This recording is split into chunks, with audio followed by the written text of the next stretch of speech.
Being created in the image of God, God speaks to us in the language that we understand.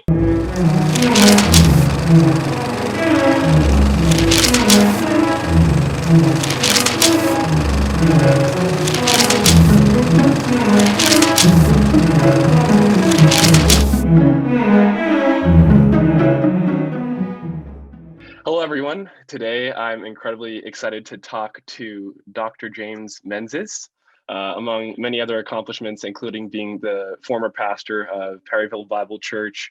He wrote an enlightening book entitled True Myth, which compares the work of Joseph Campbell and C.S. Lewis, grounded in the question of the veracity or the truthfulness of Christianity. So Dr. Menzies, or Jim, as he lets me call him graciously, could you talk a little bit about this book and what inspired you to write it? Sure. Well, first, it's great to be with you and to be visiting with you this afternoon. The genesis of this book is that I was a student at Salve Regina University in Newport, Rhode Island, and I was working on a PhD in humanities. And as you know, as you enter into that program, it's about a 3-year class program, and then maybe 2 years to write your doctoral dissertation. You need to come up with a doctoral dissertation subject. I'd gone to the classes for about a year and a half and still had not come up with a topic. A lot of things crossed my mind. The one that came closest was to look at the idea of the image of God in Genesis, what that term meant. And about that time, I was taking a class in comparative religions, and one of the books that we had to read was The Power of Myth by Joseph Campbell. And as I was reading that, my mind kept going back to C.S. Lewis's chapter, The Myth Became Fact, in his book, God in the Dock. And I kept thinking, boy, these two individuals have some very different conclusions about myth and about the Christian faith. And so I went back and reread, which was only like maybe 3 pages, Myth Became Fact by Lewis. And then I kept reading my assignments in The Power of Myth by Campbell. And I just began to see these two men coming together and what it would be like if they were in dialogue. So I approached the professor at the time and said, here's an idea for a doctoral dissertation. What do you think? And he thought it was a great idea. He suggested I look into it further, see if anybody else had done this kind of work before, so that I didn't cover ground that was already covered. And I did the best I could to research it. I couldn't find anybody that had written anything on these two men together. A lot written on each one, but nothing on them together. So that is the genesis. That started the journey. And then I just started doing research, reading essentially everything Campbell wrote, everything Lewis wrote. And, for the next couple of years, I finished up my classwork and then started writing the dissertation in earnest. And as I say, it took me about 2 years to write it. And then once I got my doctorate, my academic advisor had suggested I see about getting it turned into a book. A couple of other people had suggested the same. So I reached out to Whitfenstock out in Oregon, and they said, anything with C.S. Lewis in it, we're always interested. And so I sent them a copy, and they wrote back and said, let's do it. And that's how it. A lot more had to happen. It had to be edited and such, but that's pretty much the gist of it. That's awesome. And is that publishing company, Whitfenstock, are they distinctly religious or Christian, or were they just interested in C.S. Lewis? I believe they're primarily a Christian publication company. They have a subsidiary, I think it's called Pickwick, if I remember right. And their specialty is doctoral dissertations. They sort of take those and tell you how to edit them to get them published into a more readable format. So they kind of handed me off to them. But Whitfenstock is the publishing company. Yeah. Awesome. So I'm really grateful that you were able to create this book, even though, there were some, hard things about it. But so I sped through it, and I wanted to retain every little bit I could. And I marked up almost every single page. I can show you how it looks right now, all the sticky notes in it. Here are all Oh my if you can see goodness. that. Wow, that's That's how I exciting. created all the questions. And so I sent you all those questions, and there was like a mountain of them. You must have been like, oh my gosh, how am I going to get through all So these? I noticed. But by the grace of God, you were patient, and you spent time with every single one of them. And so today I want to talk about the first 3 or 4. And, I just wanted to set a precursor beforehand. You can correct me if I label any of this wrong, but so Joseph Campbell is one of the most potent mythological scholars that I'm aware of, and definitely one of the most influential on modern storytelling. He created the hero's journey template, which a lot of modern films use, like Star Wars. And C.S. Lewis is was an incredibly influential theological scholar. But the fictional stories that he created, like Narnia and Screwtape Letters, also made a really big impact. And so, as we mentioned before, there's a lot of similarities between them, but the most striking difference is that Campbell believes that the narrative of Christ is simply another example of myth, and doesn't believe in the concretization of it. But Lewis, on the other hand, believes that the narrative of Christ is the true myth, or the myth that became fact. And so my first question to you was about Campbell, and I asked about how he could reconcile the idea that most of Jesus' disciples could be martyred for something that, perceivably to him, they just made up. And I thought your response was really interesting. You gave me a transcript of Campbell's session in a PBS documentary. And also you mentioned that Campbell was more interested in the material, or the materiality of stories, rather than the truths in them. And so I'm wondering if you could talk a little bit more about the materiality of stories, and how that relates to the truthfulness of Christianity. I was, and this isn't answering your question, but if I can just insert this, Sure. one of the things I thought would happen when my book came out is that the Campbell devotees would read it and would maybe take me to task for being critical of him, and that never happened. And I don't know if they just never read it, or if they read it and felt that I treated him fairly, and so there was no reason to be critical. Um, you know, I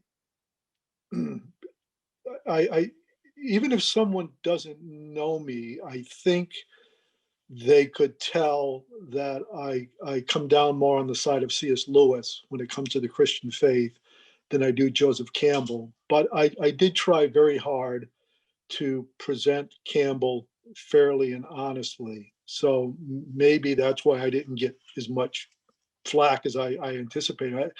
I really haven't received any flack for the book. I've read a few reviews, and it hasn't been reviewed that much. It's more of an academic book, so it's not going to get as much exposure as a more popular read.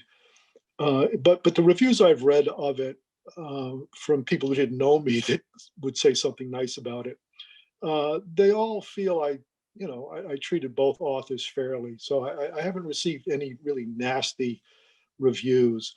Um, but the challenge, and you almost answered the question in your setup, is that Campbell is really a genius in this way. Is that what he did was to essentially travel the globe, and he noticed that every people group, every culture has has a myth that answers the great questions. Where did we come from? Why are we here? Where are we going? Just to limit to those three big questions. A fourth one might be, what does it mean to be human? I opened my book with that question, which was a fundamental part of the Salve Regina program. And, what I might call their religion, or their philosophy, Campbell pretty much just sums it up by calling it their myth. And so Jews have a myth, Christians have a myth, Buddhists have a myth, You know, everybody's got a myth, and that Lewis, doggone it, I keep saying Lewis. That Campbell believed. Yeah, I do that a lot. I That's get fine. these two authors mixed up sometimes. You get thinking about them too deeply. But Right. Campbell, if I can insert something here that is again digressing a little bit, but That's okay. Go ahead. Campbell seems to be wanting to do two things. He wants to sort of accentuate the positive, but he seems to be interested in delineating the negative or eliminating the negative.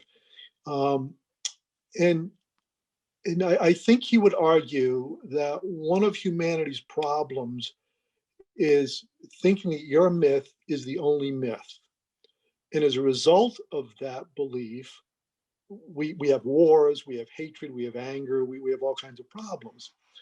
And so if we could just climb a little bit higher up and just acknowledge that we all have a myth and make myth more than we all have a myth, make myth the overarching meta narrative or principle of life, you know, we could essentially usher in a whole new world. There's no need to fight. There's no need to evangelize. There's no need to argue even anymore, because you have your myth, I have my myth, we all have myths. Let's just realize that we're all, you know, living in a world of myths. And, you know, there's something about that, gosh, that is so appealing, this whole idea of world peace. The problem, and this is what Campbell, I don't know if he's just missing it or is in denial, is that the people who have beliefs believe those things. They believe they're true. You know, Muslims believe their faith is true, you know, about Muhammad or about Allah. And you know, and you go in any direction you want, whatever kind of belief system you have, there are devotees who really believe that's true. Now, we all agree they shouldn't kill because of because they believe it's true. But by the same token, they can't act as if it's not true. You know, the law of, you know, non-contradiction. It can't be and not be. And so for a Christian, for instance, Christ died and rose again. To other faiths, that's not true. That's a myth. Well, you know, now we've got I don't think we've got a problem, but you know, now we've got something we need to talk about and deal with. And frankly, I would much rather, you know, talk to people who believed their faith was true and just have a, you know, a lively disagreement with them than ask them to not believe their faith, and then I'll do the same and we'll all get along. That to me just seems, I don't know. I don't even understand that. I guess you know, I believe what I believe, and I respect other people's faiths and what they believe. So I don't know if I'm really answering your question, or if I am, I'm probably doing it in a circulatory way here. Um, but I think Campbell, myth is sort of Campbell's religion. I would argue in a critical, perhaps this is being too critical, but Yeah. Campbell seems to be saying, you know, if everybody would just believe what I believe about myth, we'll all get along. Well, listen, everyone can say that. If everybody believed what I believe, we could all get along. I mean, you know, that's sort of, but, you know, Campbell doesn't factor in the fall, you know, sin. He doesn't believe that. So that, you know, that's a problem. And so all these things begin to unravel once you start down the path of absolute truth, I guess, Mm-hmm. you know, which scares a lot of people. I don't know what to do about that. Yeah, it's almost like he sees myth as an end in and of itself rather than a vehicle for like some greater truth. And You so, just summed yeah. up everything I said in one sentence. Good for you. No, but so I couldn't have done that without you. Yeah, so I think that's really interesting. And um, like in one of the questions I ask, I think it was, in the later teens or something like that, um, is is about how he doesn't necessarily care whether there is fact or not in a particular myth.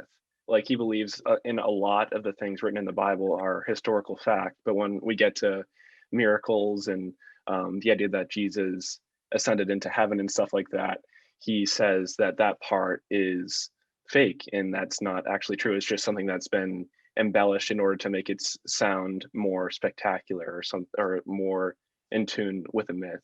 And so I think that's really interesting to note, but like also it does seem contradictory to him to say like, okay, this could be true or not, but it doesn't matter. Like, I don't know, it doesn't really make a whole lot of sense to me. I know. Yeah. And as I said in my answer, I think, I agree with you completely. I grappled with that. The way, I think you said it first, how could he be so dismissive of these things? And I agreed with you wholeheartedly. I don't know how he could be so dismissive. This is um, the historical and textual evidence for the resurrection of Christ needs to at least be considered. Now, if after doing all your research, you just say, I can see why some people would believe it. I don't. And at the end of the day, for me, this is a faith matter, not a historical matter. But I don't think Campbell does that. I mean, he's very knowledgeable of religions, um, but he never, to my knowledge, he never really engaged the evidence of the Christian faith. He just sort of dismissed it.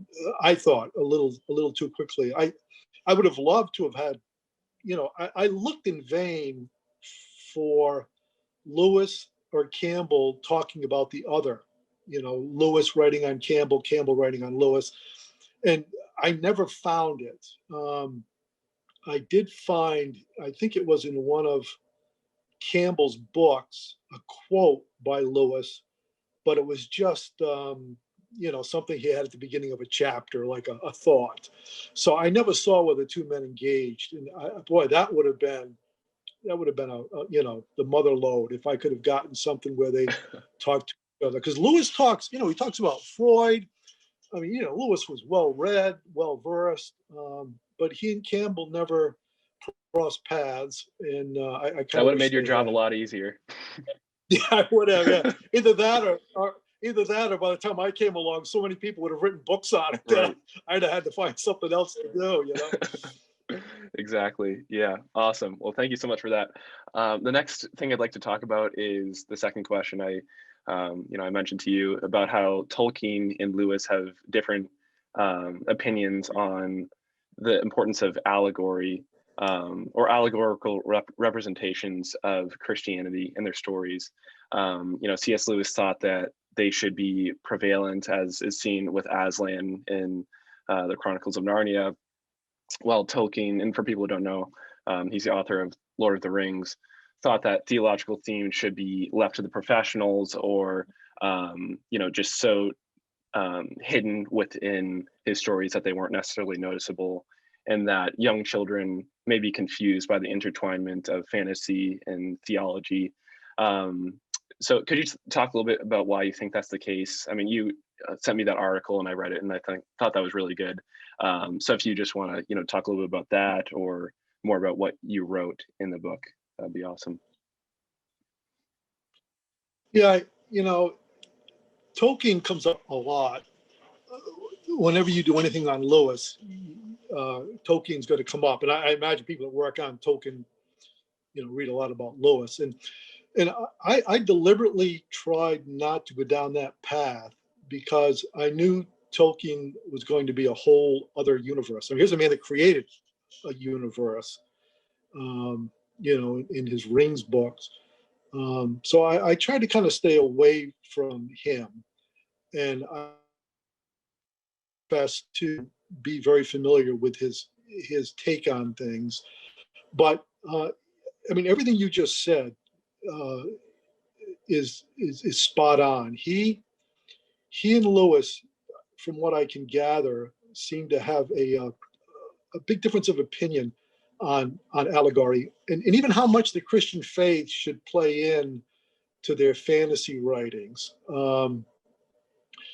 Lewis felt that those kind of fantasy stories were, what's the word I want to use? Not disguises, but ways to subtly slide the gospel in to an unsuspecting mind. You know, if I come to you and I want to share my faith with you, and I do it in sort of the standard evangelical ways, you know, uh, how can I pray for you? Right. Here's a verse I'd like to share with you. You have this sort of default gut reaction. Whereas if I say, hey, I got to tell you this story. You're going to love this story. Okay, And I'm excited. And somehow in the midst of that story, I've sort of prayed for you and shared a passage with you. I've done the same thing, but in the form of a story. And Lewis, Lewis really, he believed that was what you should do. That was the proper and appropriate thing to do. Where Tolkien, he had a problem with that. And I'm not frankly clear on what his problem was, but he because he was Catholic, where Lewis was Church of England. So it might have been sort of the reverence idea that that sort of making holy things common, and we ought not do that. And so Tolkien tended to stay away from too much religiosity in his books, too much spirituality in his books. And he was quite disparaging of Lewis for doing it and doing it so blatantly. And you alluded a moment ago to the layman idea. Tolkien seemed to, I think, believe that is something that should be more handled by professional theologians, priests. But Lewis, I think, answered that by saying, "Look, I'm a layman. I'm not a clergyman. I'm not a priest. I don't pastor a church. I'm a layman, and I speak in a layman language. But but by the same token, as far as Lewis was concerned, that made him all the better spokesman to speak to lay people about spiritual things because he spoke to them in their language.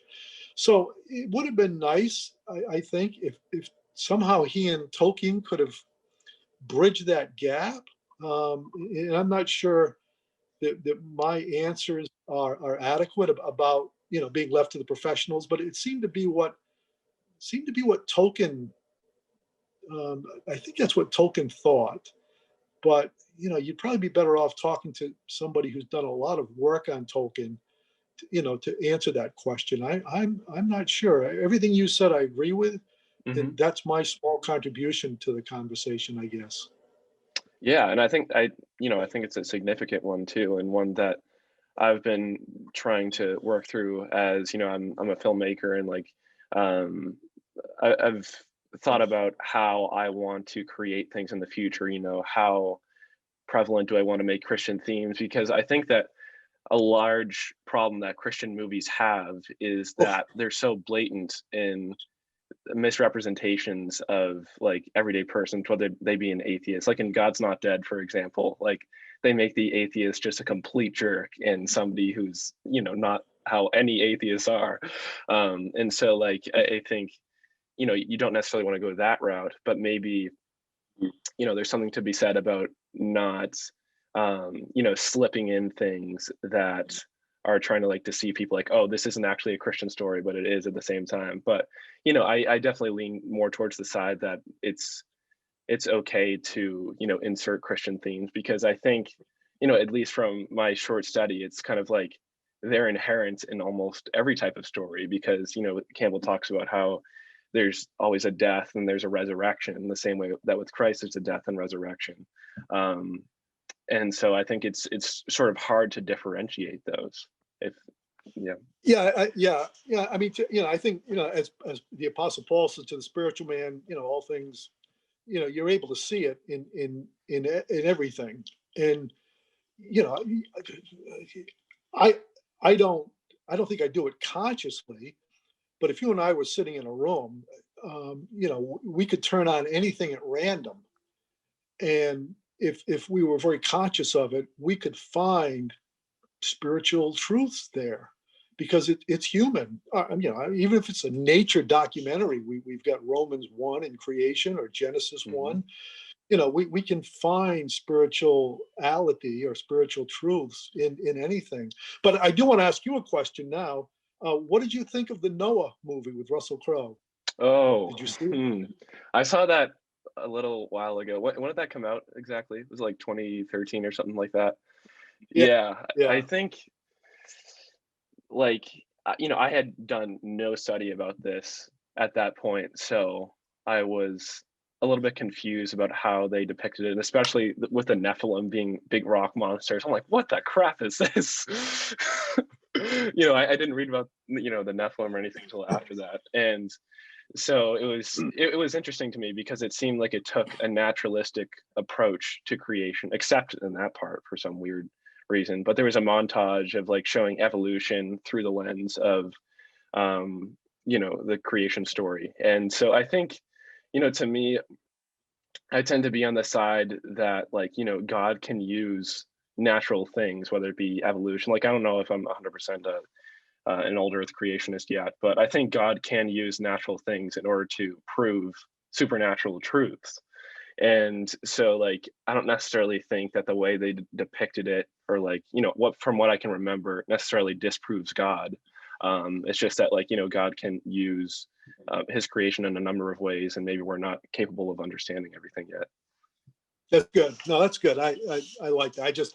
I just thought of that now because it's something you had mentioned earlier about movies and spiritual themes and such. And there was a movie based on a spiritual theme, and I don't know anything about the writers or the producers or the directors or what Christian influences or counsel they had, but I mean, as I've told my friend, it's just a movie. Some people got all worked up about it, but you almost can't make a movie about a Bible story without catching flack, because if you stay, if you stay to the text, it's going to be one boring movie, Right. So you've got to have some liberty there, some license.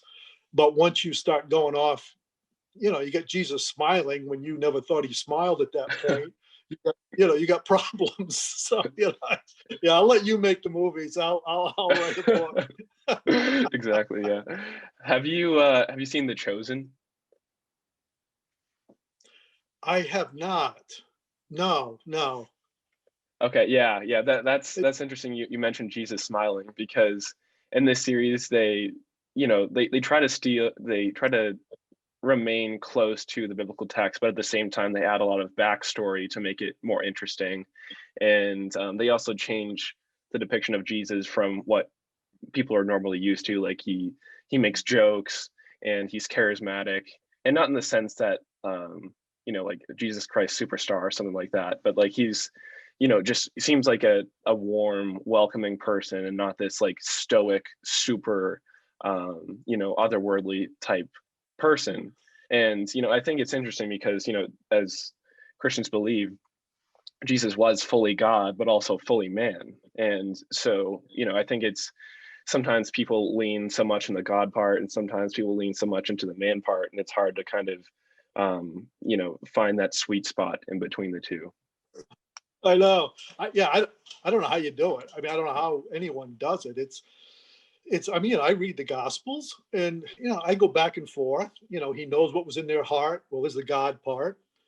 Jesus wept. Well, there's the man part. We just kind of keep weaving back and forth all the time, maintaining that he was both, but one. Yeah, he was quite a person. Yeah.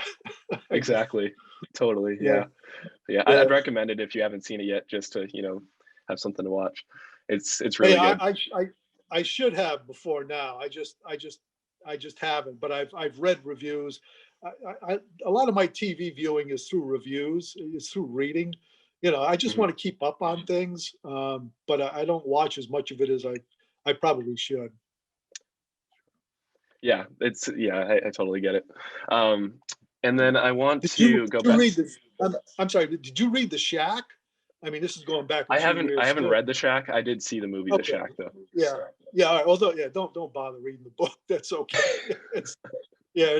In my opinion, it wasn't worth it. But talking about making God into something else. I forget Hmm. the Holy Spirit was like an overweight black woman. Was that it? I think in The Shack. I'm trying to remember. But Yeah, it I was think just that was in The Shack. Yeah. yeah, weird. I don't know. He was trying to be avant-garde, I think, but hey, his book sold more than mine, so I shouldn't say anything. Right. Exactly. That's okay. Um, yeah. So I wanted to go back to the theme of allegory and its interrelation between fantasy and myth.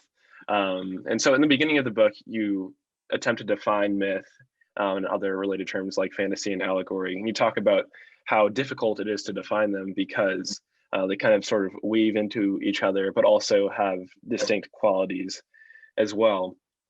Um, and so in what you sent me over email, you wrote that in the Bible, God speaks in figures of speech like simile, metaphor, hyperbole, irony. And you gave a couple of examples, including a passage in Judges where a tree talks and the parable of the sower. And I think Yeah. your point is that due to the heightened reliance on science and the expulsion of narratives that don't directly adhere to that reliance, there's a lack of belief in the Bible among more intellectual circles. And like, it's not to say that the Bible is, unscientific or devoid of fact, but maybe simply it is God who realizes how humans communicate to each other. And maybe he knows that the best way that we can understand complicated ideas is to use figures of speech like allegory, fantasy, parable, myth. So could you talk a little bit more about that and about the distinction between these or the lack thereof? Oh gosh. I mean, you've summed it up so well. I mean, I, my hesitation is partly because when one opens a very good book on biblical hermeneutics and turns to that chapter of figures of speech, you go into data overload because there are so many. You mentioned a number of them: simile, allegory, um, hyperbole, and they almost become overwhelming. And when I was in the ministry, I often had to pull that book down and open it up to check what the difference was between one figure of speech and another. Um, so there are these classifications of figures of speech, but I don't know who. I guess some people are very good at it, and they've got it memorized, and they can tell the difference between a parable and an allegory. I'm someone who tends to have to go back and double check my definitions because they do. I mean, I have a working man's understanding. When Jesus says, "I am the door," I mean that. I know what he means by that, but I might have to go back and look and see which figure of speech that is. You go to Proverbs and you get all the likes and ases. As a man, so a man. Okay, and then you've got Hebrew parallelism that you have to kind of factor in there as well. Um, but when God uses these, I mean, boy, I really can't improve on what you said. It seems that being created in the image of God speaks to us in the language that we understand, and we use those forms. Maybe because we're created in His image, I don't know, but we use those forms. He uses those forms. I'm you've caused me to think a moment though.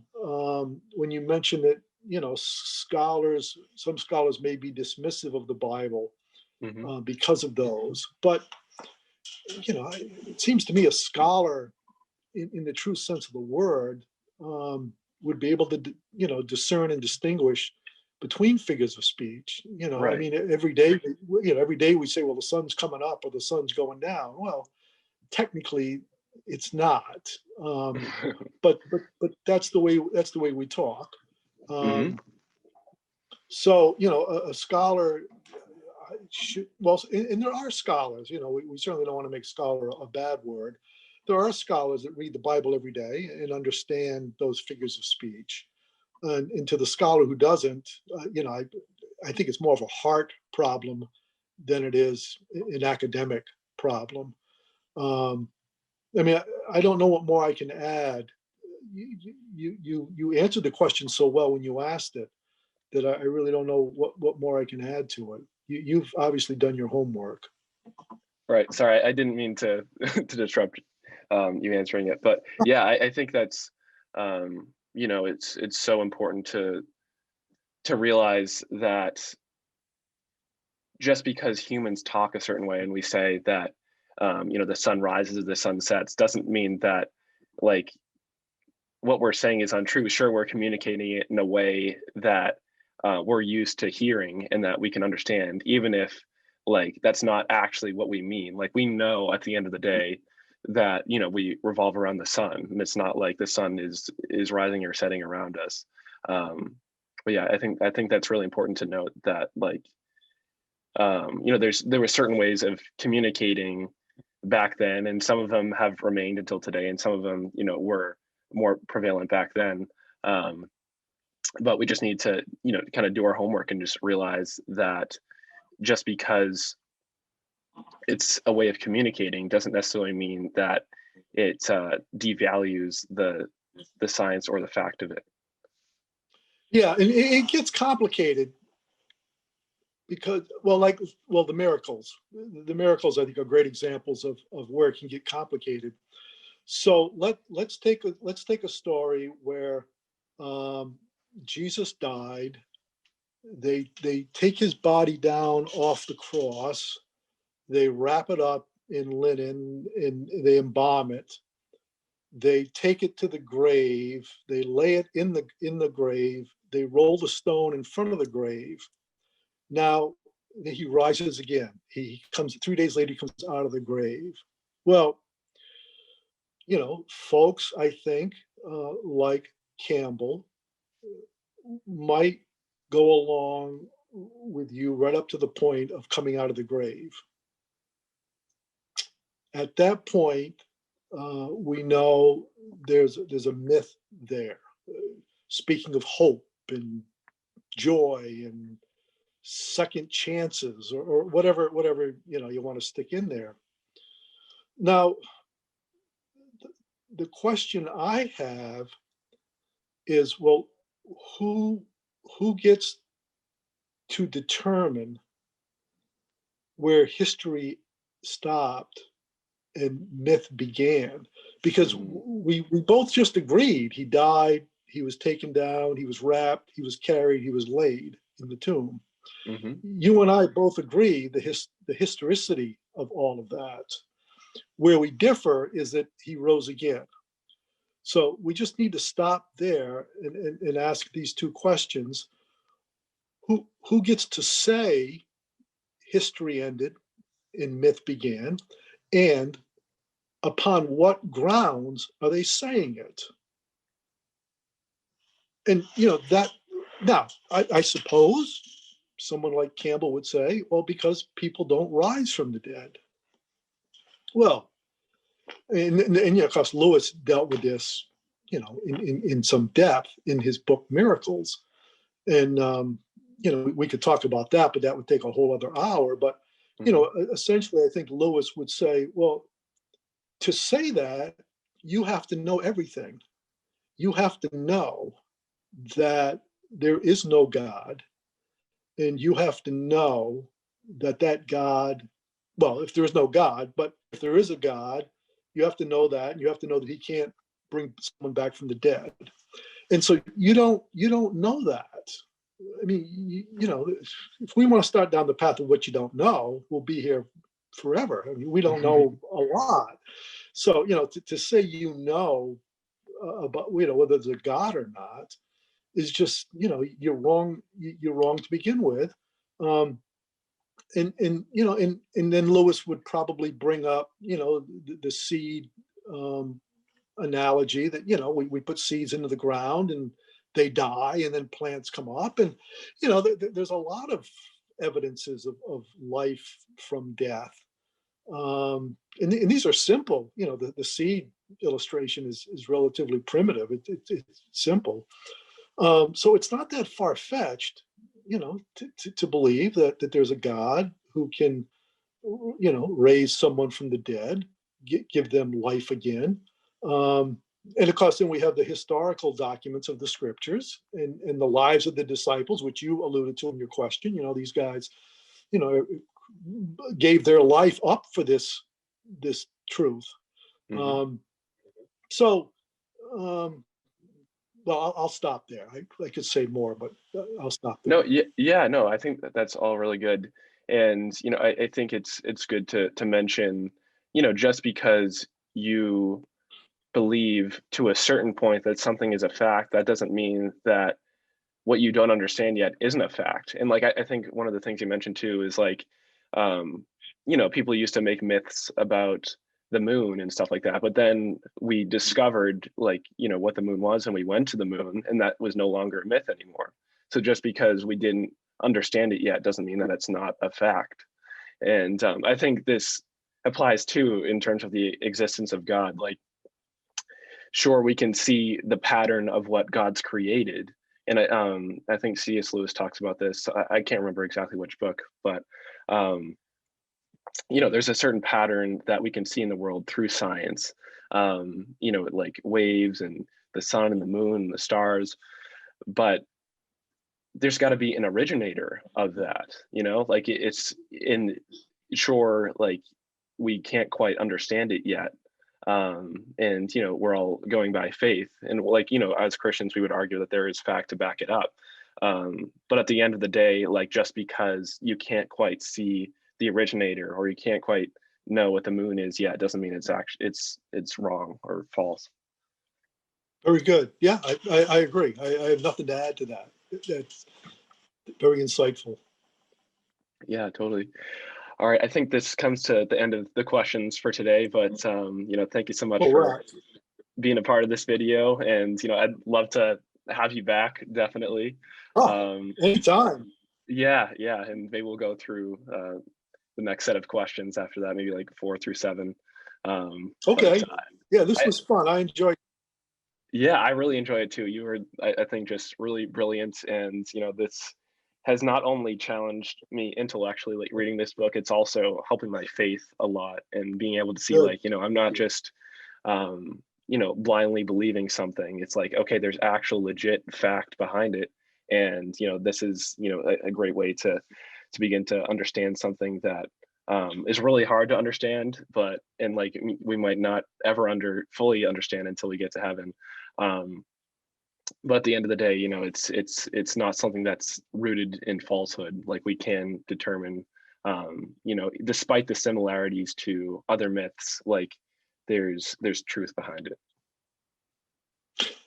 Yeah, and let me say that you being a filmmaker, your artistic, and I mean, I don't know you beyond our correspondence, but just knowing that you're a filmmaker and a student, I know that you're a creator, the creative type, and probably the imaginative type.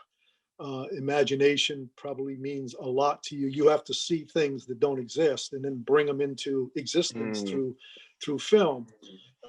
That's not me.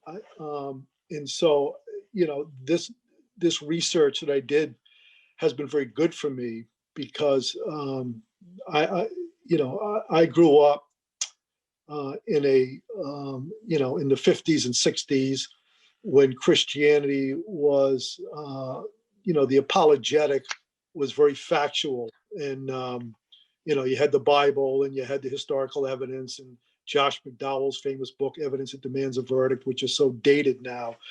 But, apologetics has taken such a shift now where story and imagination has become I think, the means of communicating the gospel. And I think Lewis would be very much at home in evangelicalism, in that strain of evangelicalism today. And so I appreciate what you say, and I appreciate what you do. And I just wanted to add to that, that, I too have been challenged by C.S. Lewis and by Joseph Campbell. And I don't want to take anything away from Campbell. I don't agree with him, but he has certainly enlarged my understanding of people in the world and in the world faiths. But I do wish he had been a little bit firmer on truth than he is. That I find him woefully lacking in truth when it comes to religion and other things. I think he'd fight you to the death that this is true and this isn't. But when it comes to one faith, he kind of washes out there, and I just think that's unfortunate. But such is life. Yes, such is life. I know there's always going to be people that are just like, oh, you're so close. But yeah, exactly. Like one of the people, I don't know if you know of Jordan Peterson. He's somebody I watch from time to time. Oh yeah. Yeah, and he studies the Bible really profusely, and knows a lot about it. And I think I agree with him so much on a lot of things. And I feel like he's so close to just saying I'm a Christian. And he even said that he had a dream about Jesus, and everybody was worshiping him. So I don't know, it's interesting. Some people just come so close, but they can't make that extra commitment. Yeah. I mean, Peterson is a whole other interview. He's quite a guy. Exactly. I've enjoyed listening to him. Yeah, but then sometimes he does kind of make you wonder. But yeah. Totally. All right, I can. Okay. I'll stop recording now. We can talk for a minute or two after it, but.